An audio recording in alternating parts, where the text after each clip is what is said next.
ശബരിമലക്കുള്ള Unnikrishnan Potti police കസ്റ്റഡിയിലായി. Ranni കോടതി 14 ദിവസത്തേനാണ് Unnikrishnan പോറ്റിയെ SIT custody വിട്ടുകൊടുത്തത്. SIT കേസെടുത്ത ശേഷം അന്വേഷണത്തിൽ വൻ പുരോഗതി നമ്മൾ കണ്ടു. 2 FIR രജിസ്റ്റർ ചെയ്തു. ആദ്യത്തെ FIR 10 പേരുണ്ട്. ആദ്യത്തെ FIR ഉണ്ണികൃഷ്ണൻ പോറ്റി, കൽപേഷും പിന്നെ ദേവസ്വം ബോർഡിലെ 6-7 ജീവനക്കാരും, ദേവസ്വം ബോർഡ് പ്രസിഡൻറ്റും, അതുപോലെ തന്നെ ദേവസ്വം ബോർഡിലെ മെമ്പർമാർ 2 പേരും. അങ്ങനെ ആദ്യത്തെ കേസിനകത്ത് 10 പേര്. അതിൽ ഒന്നാം പ്രതിയായ Unnikrishnan Potti police SIT arrest ചെയ്ത് കോടതിയിൽ ഹാജരാക്കി. അസാധാരണമായ ഒരു നടപടിയാണ് അത് നടന്നത്. ഉണ്ണികൃഷ്ണൻ പോറ്റിക്ക് വേണ്ടി കോടതിയിലെ വക്കീൽ ഹാജരായി. കോടതി ഇൻ ക്യാമറ പ്രൊസീഡിംഗ് വേണമെന്ന് ക്രൈംബ്രാഞ്ച് ആവശ്യപ്പെട്ടു. അതനുസരിച്ച് ഇൻ ക്യാമറ പ്രൊസീഡിംഗ് ആയി. എല്ലാവരും കോടതിയിൽ നിന്ന് വെളിയിറങ്ങാൻ പറഞ്ഞു. അവിടെ ഉണ്ണികൃഷ്ണൻ പോറ്റിയും പുള്ളിയുടെ വക്കീലും പ്രോസിക്യൂഷൻ ഭാഗവും മാത്രം, ബാക്കി എല്ലാവരും പുറത്തിറങ്ങി. ഉണ്ണികൃഷ്ണൻ പോറ്റിയെ 14 ദിവസത്തെ കസ്റ്റഡി വേണമെന്നാണ് SIT ആവശ്യപ്പെട്ടത്. ഇത് സാധാരണഗതിയിൽ ഒരാളെ അറസ്റ്റ് ചെയ്ത് കസ്റ്റഡി ചോദിച്ചാൽ പ്രതിയുടെ ഭാഗം എന്താണ് നിങ്ങൾക്ക് പറയാനുള്ളത്, പോലീസ് കസ്റ്റഡി ചോദിച്ചിരിക്കുന്നു, നിങ്ങൾക്ക് എന്ത് പറയാനുണ്ട്, അല്ല നിങ്ങളുടെ വക്കീലിന് എന്ത് പറയാനുണ്ട് എന്ന് അടുത്ത ദിവസത്തേന് അയാളെ കോടതിയിൽ ഹാജരാക്കി അതിനുശേഷം ചോദിച്ച ശേഷം 3-ാം ദിവസം സാധാരണഗതിയിൽ കസ്റ്റഡി കൊടുത്തുകൊണ്ടിരിക്കുന്നു. ഇപ്പോഴേ കോടതി പോലീസ് ആവശ്യപ്പെട്ടപ്പം ഇത്രയും സീരിയസ് ആയ ഒരു കേസാണെന്ന് കോടതിക്ക് മനസ്സിലായി.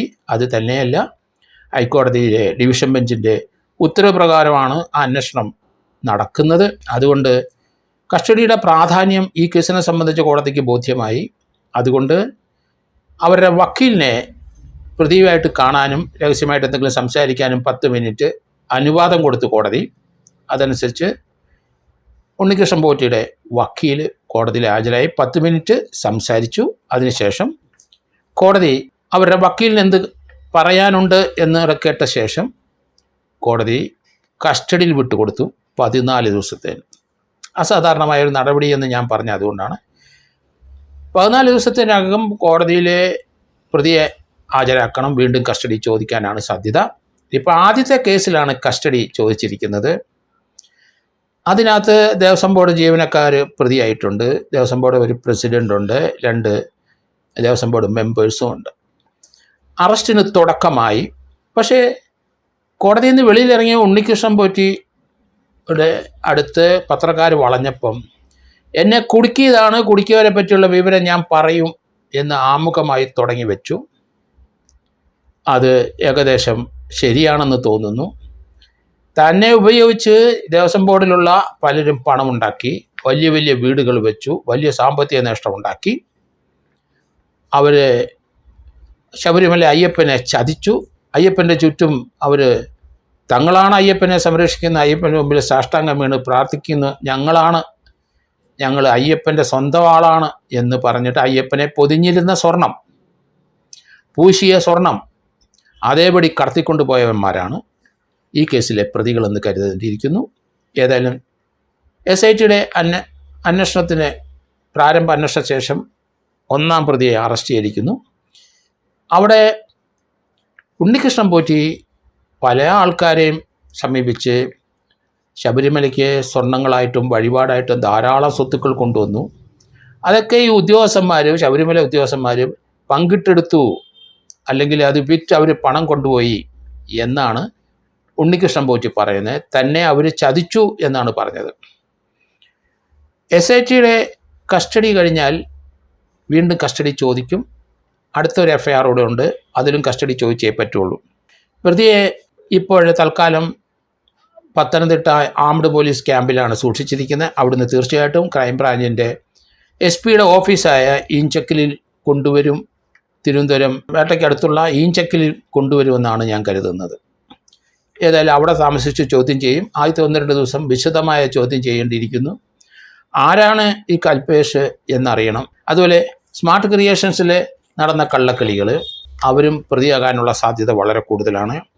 വിജയമല്യ പൊതിഞ്ഞ അല്ലെങ്കിൽ വിജയമല്യ അവിടെ പൂശിയ അല്ലെ പൊതിഞ്ഞ സ്വർണ്ണ തകിടുകൾ, സ്വർണം 24 കാരറ്റാണ്. അതാണ് അടിച്ചു മാറ്റിയിരിക്കുന്നത്. അവിടുന്ന് 3-4 കിലോ സ്വർണം അടിച്ചു മാറ്റിയിരിക്കുന്നു. 1 കിലോ സ്വർണം എന്ന് പറയുമ്പോൾ ഏകദേശം 10 കോടി രൂപയോളം വരും. 40 കോടി രൂപ, 4 കിലോ എന്ന് പറഞ്ഞപ്പോൾ 40 കോടി രൂപ ഇവിടെ സ്വത്തുക്കളാണ് ശബരിമലയിൽ നിന്ന് അടിച്ചു മാറ്റിയിരിക്കുന്നത്. ആരൊക്കെ അതിനകത്ത് കൈപ്പറ്റിയോ, 1 രൂപയെങ്കിലും കൈപ്പറ്റിയ ഒരാൾ തീർച്ചയായിട്ടും പ്രതിയാകും, പ്രതിയായേ പറ്റുള്ളൂ. കാരണം അവിടുന്ന് അടിച്ചു മാറ്റിയ സ്വർണം വിറ്റ് ഉണ്ടാക്കിയ പണം കൊണ്ട് അത് ആർക്കൊക്കെ വീതം വെച്ചു എന്നുള്ള കാര്യം ഉണ്ണികൃഷ്ണൻ പോറ്റി ഇപ്പോൾ പറയും. ഉണ്ണികൃഷ്ണൻ പോറ്റിയുടെ മുൻകൂർ ജാമ്യത്തിന് ഹൈക്കോടതിയിലൊക്കെ പോകാൻ കരുതിയിരുന്നെങ്കിലും അതിൽ നിന്ന് ഉണ്ണികൃഷ്ണൻ പോറ്റി പിന്മാറി. പോലീസ് കസ്റ്റഡി എന്തായാലും വരും.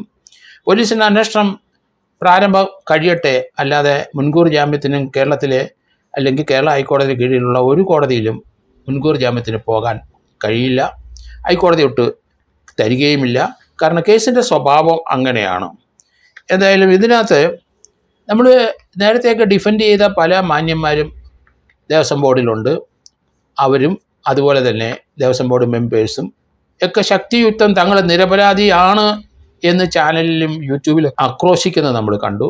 അവരൊക്കെ തീർച്ചയായിട്ടും പ്രതിസ്ഥാനത്തേക്ക് വന്നേ പറ്റുള്ളൂ.